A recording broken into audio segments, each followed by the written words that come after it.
Sejam bem-vindos para mais uma videoaula de História, matéria mais linda do Brasil. Pega lá a sua apostila, como sempre. Vai lá na página 46, o seu marca-texto. Vambora. Ah, não esquece que lá no Positivo On tem uma trilha já para você preparadinha que vai ficar disponível até o dia 8 de maio. Então, presta atenção. Você tem direito a acessar e fazer as atividades até dia 8 de maio. Então, se você não for lá e fizer até essa data, não vai contar como acesso seu, tá bom? Professora, mas como é que vocês estão fazendo para olhar isso? Todo site, tanto o portal do aluno quanto o Positivo On, eles deixam registrado quem acessou e quem está fazendo a atividade. Então, tudo isso está sendo computado e está sendo anotado como se fosse lá dentro da sala de aula, tá, gente? Então, não fica achando, tô de férias, posso fazer qualquer hora, porque não pode, tá? Tem que cumprir as regras, tem que assistir as aulas em dias, porque a gente sabe, porque a gente tem já um mecanismo aí para verificar quem tá vendo e quem não tá vendo. Beleza? Quem tá acessando, quem não tá acessando.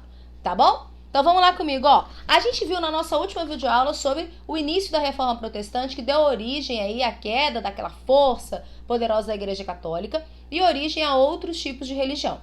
E lá na página 46, a gente tem um quadro, olha aqui, ó. Aqui, tá vendo esse quadro aqui?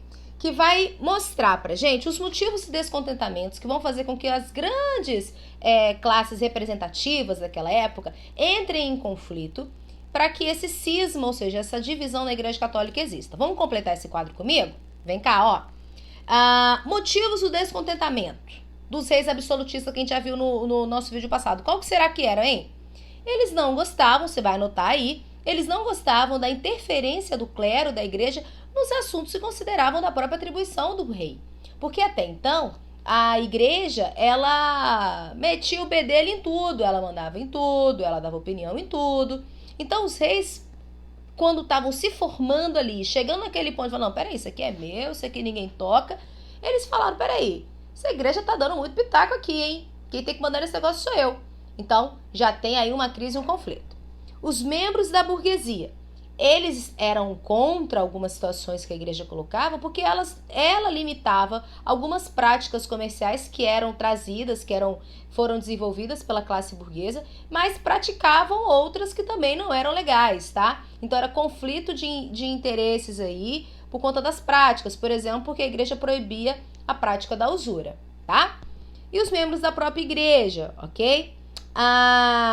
Muitos clérigos, ou seja, pessoas instituídas lá dentro da igreja, eles não cumpriam o sacerdócio realmente. Eles não, por exemplo, cumpriam o celibato, que é não casar, não ter relações sexuais. Muitos padres e bispos naquela época, infelizmente até hoje, muitos não cumprem o celibato. Então aqueles outros que estavam ali pela fé, porque eles tinham chamado mesmo, olhavam para aquilo e diziam, não, tá errado. E começaram a conversar, começaram a se articular, porque aquilo não estava legal. Então, a gente tem três frentes de grupos sociais que vão fazer com que um conflito se estabeleça naquele momento, principalmente nesse capítulo que a gente está estudando, tá? Então, vai lá na página 46 e continua aí comigo, ó. Reforma Protestante.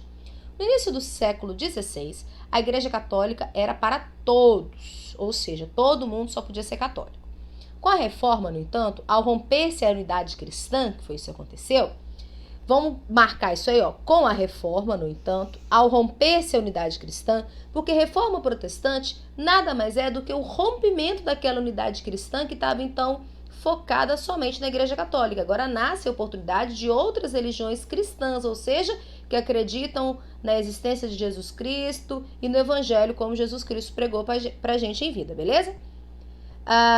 Vamos continuar marcando lá, ó. Surgiram novas doutrinas, como o luteranismo, o calvinismo e o anglicanismo, todas cristãs. Próximo parágrafo.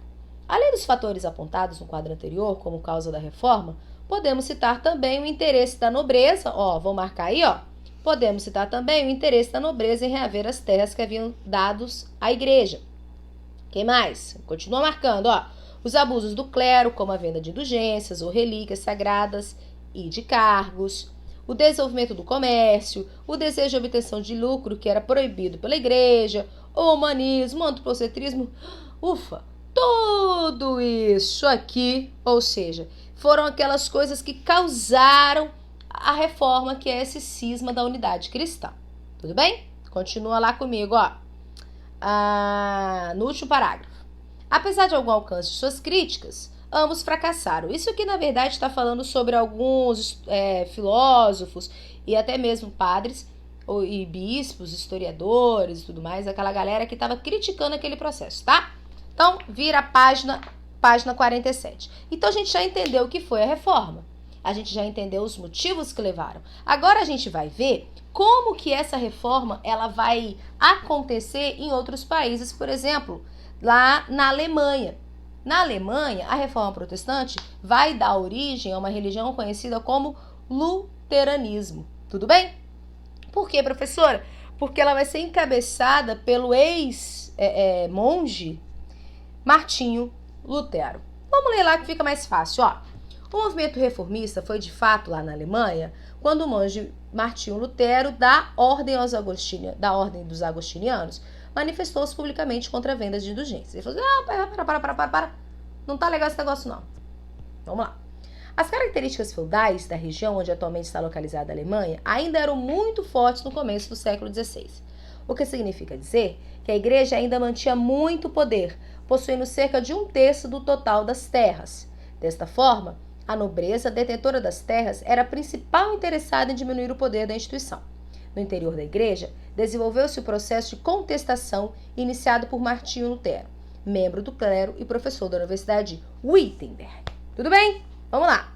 Em 1517, revoltado por causa desse tipo de comercialização, que seria utilizado para concluir a construção da Basílica de São Pedro em Roma, Lutero escreveu 95 teses. Vamos marcar isso aí, porque é disso que se trata a reforma da Alemanha mesmo. Então lá, em 1517, revoltado com tudo isso que a gente acabou de dizer, Lutero escreveu as 95 teses em que expunha todas suas críticas contra a igreja e as fixou nas portas da Catedral de Wittenberg. Assim, tornou-as públicas e angariou simpatizantes pelas suas ideias. Olha só, gente, não quer dizer que Lutero sozinho, só ele achava que o que estava acontecendo não era legal. Outras pessoas também achavam, mas ninguém tinha coragem de chegar lá na praça pública e dizer, vem cá, esse negócio tá errado, hein? Não tô gostando desse negócio aí não, hein? Mas alguém aqui? Não tinha-se isso, era todo mundo muito submisso. Aí Martinho Lutero, tomado de um espírito, seja lá o que quer que seja, chegou lá e pá! 95 teses de porquê, ou seja, 95 afirmações ou hipóteses de por que aquilo ali não estava certo e como que deveria ser feito, tá? O que vai acontecer no final das contas? Acompanha comigo, ó. Como Lutero se negou a renunciar às suas teses e também a pedir perdão pela insubordinação ao Papa, ele vai ser excomungado. Já ouviram essa expressão? Nossa, você vai ser excomungado, hein, menino? Essa expressão vem desse fato, em que aqueles que não pediam perdão pelas injúrias ou pela blasfêmia que causavam frente a questões religiosas eram excomungados, ou seja, eles não podem mais comungar daquela fé, não podem mais comungar do corpo e sangue de Cristo e coisas desse sentido. Tudo bem? Continua lá comigo, ó. Apesar da oposição da Igreja Católica, Lutero contou com o apoio da parte da nobreza que o protegeu durante certo período, mantendo-o escondido dos seus perseguidores. Por que, professora, que eles fizeram isso? Olha só, Lutero ele começou a dizer que a usura podia ser sim uma prática. Ele começou a dizer que você lucrar com o fruto do seu trabalho não era errado.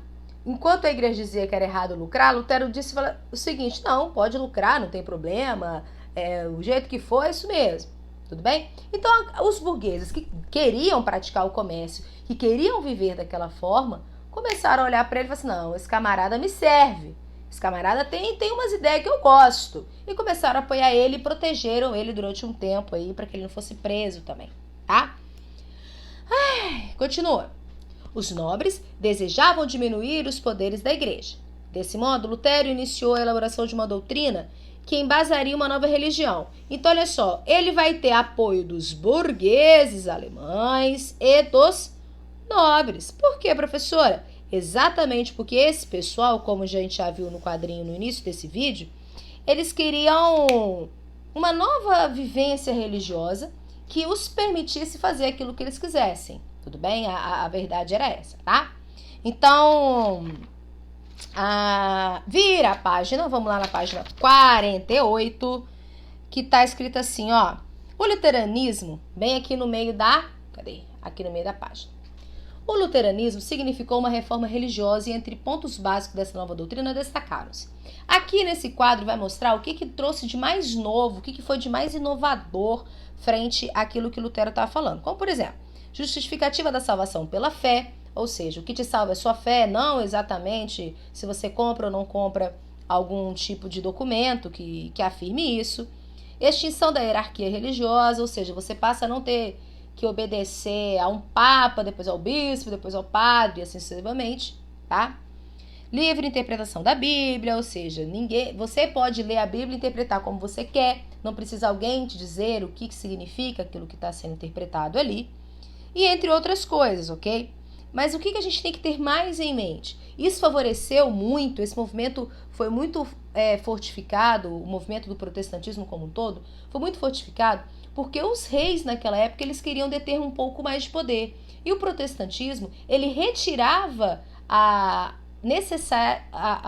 necessidade de se obedecer ao Papa, de se pedir autorização ao Papa para fazer determinadas práticas, determinadas posturas. Tem coisas que a igreja estava errada.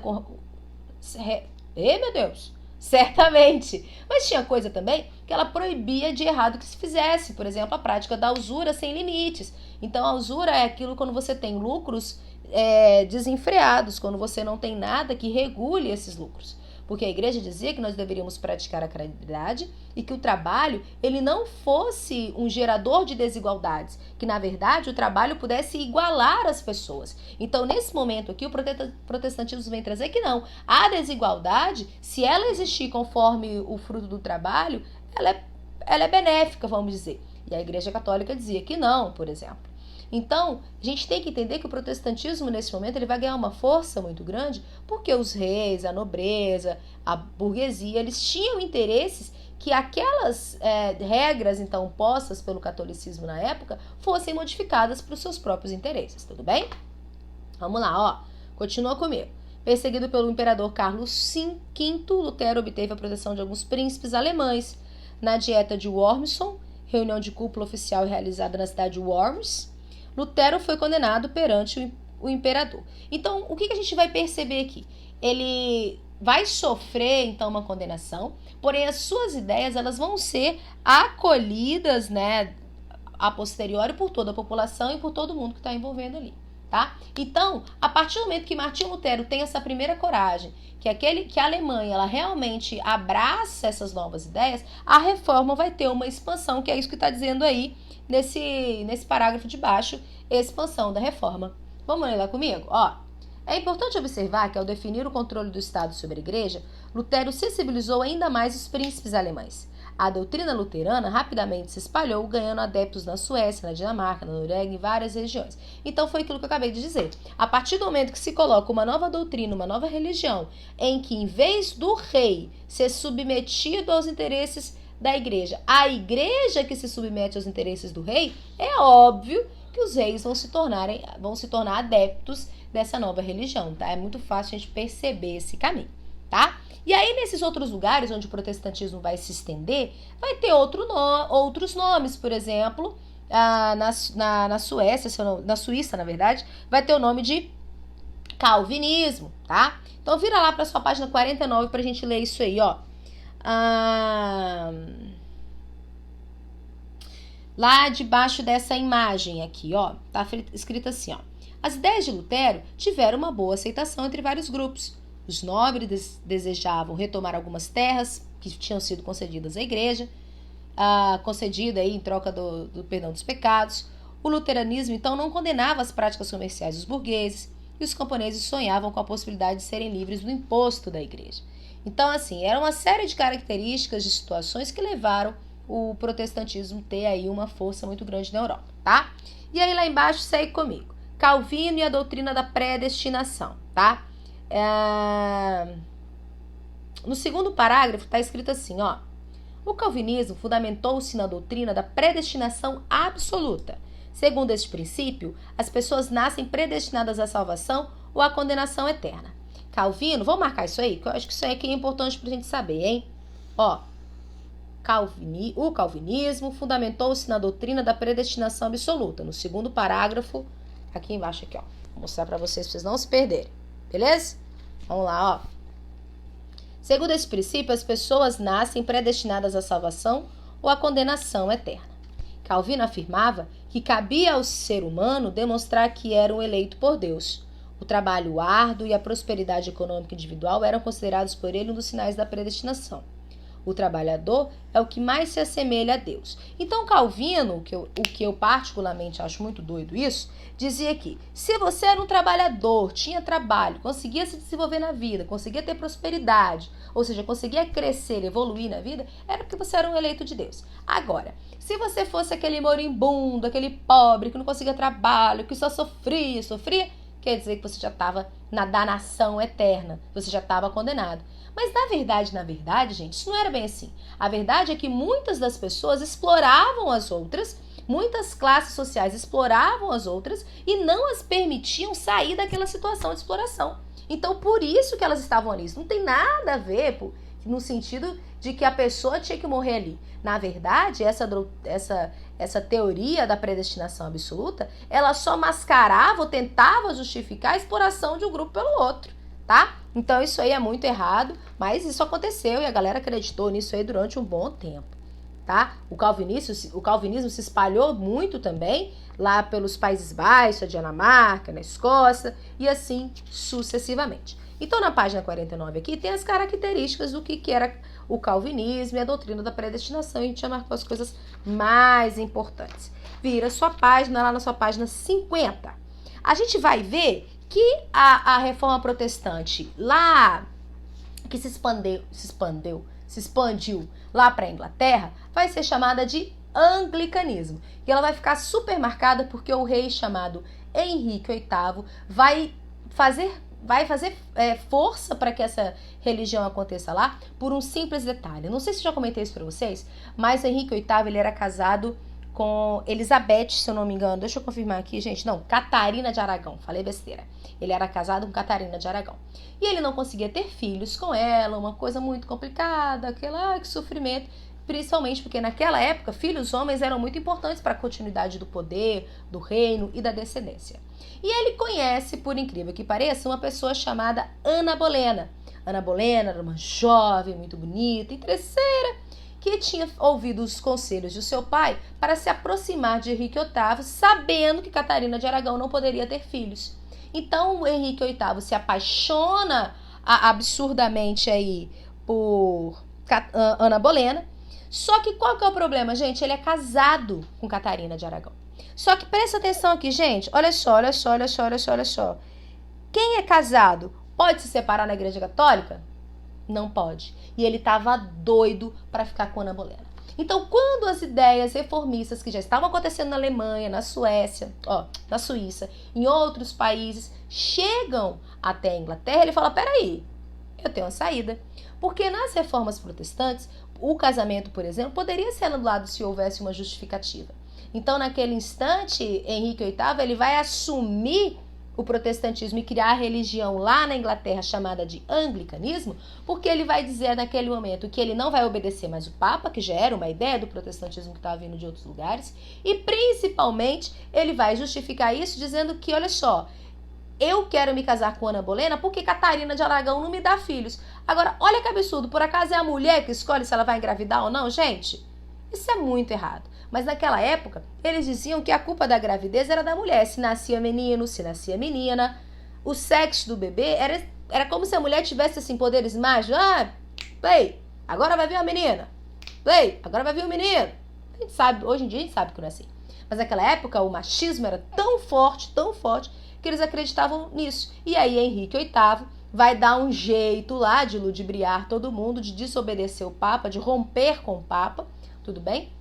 Para se poder casar com Ana Bolena e assumir então o poder da Inglaterra, que se torna nele a figura do poder político e do poder religioso, porque ele vai ser o chefe da nação, tudo bem?